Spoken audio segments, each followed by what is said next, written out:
La Ilustración es un intento que pretende conseguir la mayoría de edad de la humanidad, lo cual significa que los seres humanos deben ser capaces de romper la subordinación a todo dogmatismo, a toda creencia afectiva e irracional y a toda tradición acrítica, y proclamar su decidida voluntad de erigir en norma de conducta su propia razón.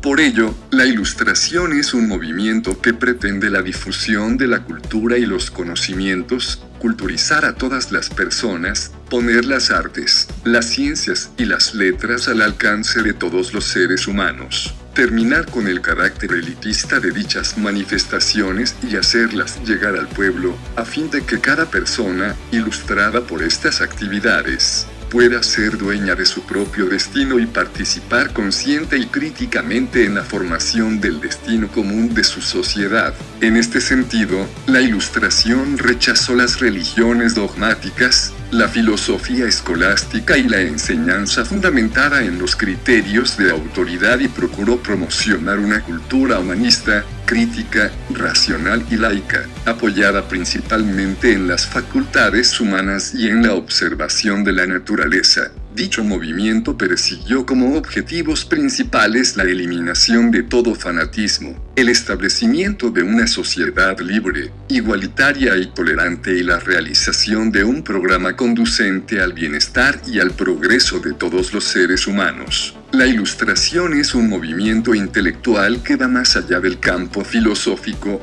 para centrarse en la defensa del progreso social, de la tolerancia religiosa y, con frecuencia, del liberalismo político y económico. Adquiere una enorme fuerza durante el siglo XVIII, especialmente en Inglaterra, Francia y Alemania. Su característica más destacada es una confianza absoluta en que la razón puede resolver todos los problemas humanos, tanto los de índole político, social, como religiosa, así como la potenciación del progreso científico. Los ilustrados confían en el poder de la razón y son críticos con todo intento de fundamentar el saber y el orden social, moral y político en criterios externos, tradición, autoridad, fe a la capacidad de la razón humana. En el terreno político, la Ilustración se enfrenta a las monarquías absolutas, aunque en ocasiones se establecen buenas relaciones con determinadas monarcas que hacen suyas las propuestas ilustradas,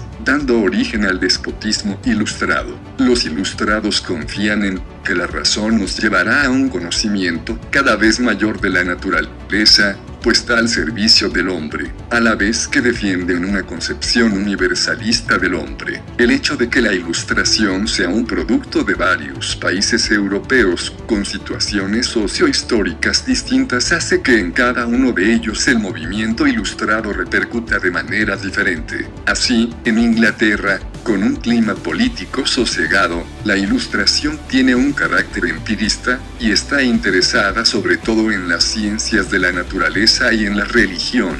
Los autores más destacados son Locke y Newton, a los que se suele considerar los padres de este movimiento. Hume sería el otro gran representante de la Ilustración inglesa. De Inglaterra se extendió a Francia, sumida en un clima prerevolucionario. Recordemos que la Revolución Francesa es de 1789. Como consecuencia, los temas que interesan a los ilustrados franceses son los que tienen que ver con la acción humana, morales, políticos, legislativos, históricos, etc. La mayor contribución de la Ilustración francesa es la enciclopedia, proyecto con el que intentaban 1. Difundir la cultura. 2. Crear una opinión crítica y antidogmática. Y 3. Criticar los prejuicios arrastrados por la tradición. Sus máximos representantes son Voltaire, D'Alembert, Montesquieu, Diderot, Rousseau, Buffon, etc. En Alemania el interés de la Ilustración se centrará en el análisis de la razón, como lugar donde han de enraizarse los principios que rijan la vida humana tanto por lo que respecta al conocimiento, como por lo que respecta a la acción ético-política. La Ilustración alemana tiene como uno de sus máximos representantes a Kant, pensador profundamente ilustrado. El ser humano,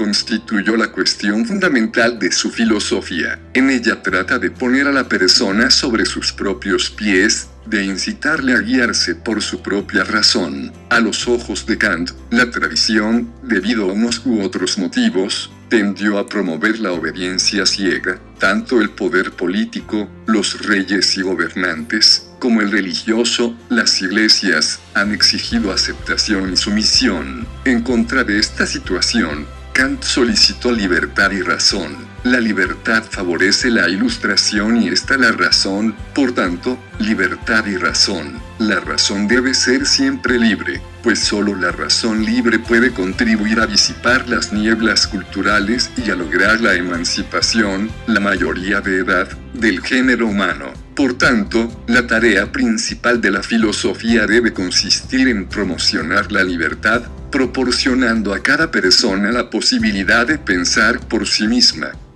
La ética formal de Kant. En la crítica de la razón pura, Kant hizo un notable esfuerzo por explicar cómo es posible el conocimiento de los hechos. Este es posible merced a la conjunción de dos elementos: las impresiones sensibles procedentes del exterior y ciertas estructuras a priori que el sujeto impone a tales impresiones, a saber, las formas de espacio-tiempo y las categorías o conceptos puros. Y hasta donde es posible el conocimiento de objetos, el conocimiento objetivo solamente tiene lugar en la aplicación de las categorías a los fenómenos. Las doctrinas metafísicas, al aplicar las categorías más allá de los fenómenos, no proporcionan conocimiento objetivo. Ahora bien, es obvio que la actividad racional no se limita al conocimiento de los objetos. El hombre necesita también conocer cómo ha de obrar, cómo ha de ser su conducta. La razón posee también una función moral,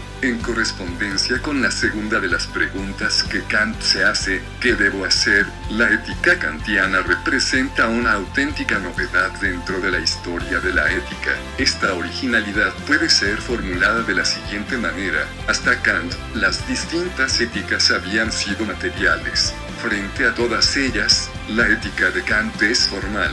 Para comprender el significado de la teoría kantiana es necesario entender qué es una ética material.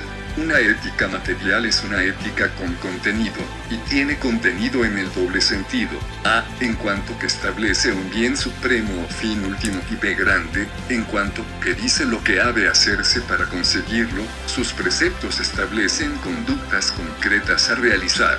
¿Qué es entonces una ética formal? Una ética formal es una ética que no establece ningún bien o fin que haya que perseguir y, por tanto, no nos dice lo que hemos de hacer sino cómo debemos actuar, la forma en que debemos obrar.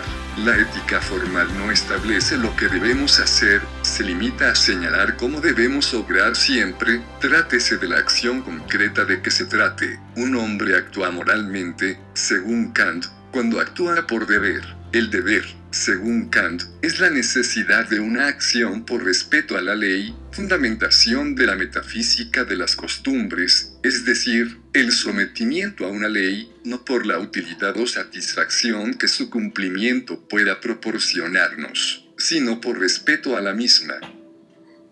Teoría y ética de Kant. La teoría de Kant se basa en la intención que se tiene para hacer una acción, sin importar los resultados. Esta teoría se basa en tres cosas muy importantes: la autonomía, el imperativo categórico y la teoría de los fines. Autonomía: el individuo es autónomo, tiene la capacidad de gobernarse por una norma que él mismo se da sin restricción externa. El imperativo categórico o imperativo apodíctico es un mandato con carácter universal y necesario, prescribe una acción como buena de forma incondicionada, propone algo por la propia bondad de la acción, independientemente de lo que con ella se pueda conseguir.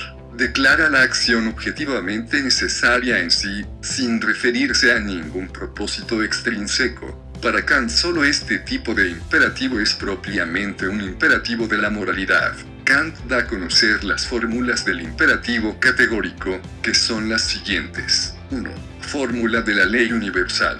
Obra solo según una máxima tal que puedas querer al mismo tiempo que se torne ley universal.